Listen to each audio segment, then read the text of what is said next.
Comme tous les jours, le docteur Henri Chenal fait la tournée de ses équipes dans le centre qu'il a créé pour traiter les patients atteints du virus du sida. Cette maladie, il la connaît bien, c'est parce qu'il en est aussi atteint qu'il a créé le CIRBA.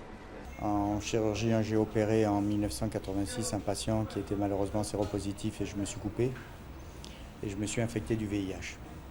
En plein cœur d'Abidjan et à la pointe de la technologie moderne, le CIRBA comprend aussi un centre de recherche en plus du traitement des malades.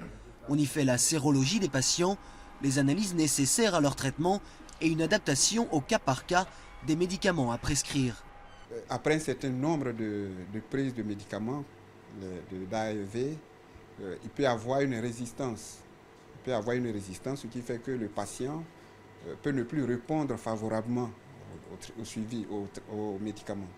Et dans ce cas, on fait le génotypage pour voir quelle molécule peut être adaptée à l'organisme du patient.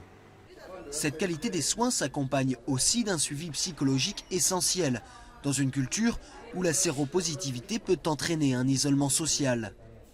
Nous avons un service de prise en charge psychosociale qui renferme des conseillers vivant avec le VIH, qui renferme des assistants sociaux, des psychologues qui font un continuum de soins jusqu'à domicile. Et pour soigner aussi les plus pauvres, le CIRBA a instauré un système de mutualisation des malades. Les 3000 patients du centre payent tous à l'année une cotisation de 45 € qui comprend toutes les consultations et analyses nécessaires. Un avantage primordial dans un pays où la moitié de la population vit en dessous du seuil de pauvreté. Il faut dire que c'est très abordable. L'objectif pour le CIRBA est aujourd'hui d'ouvrir d'autres centres dans les villes et dans les campagnes selon un système de mutualisation identique. La Côte d'Ivoire est un des pays les plus touchés par le sida en Afrique de l'Ouest. 3,4% des adultes sont atteints par le virus.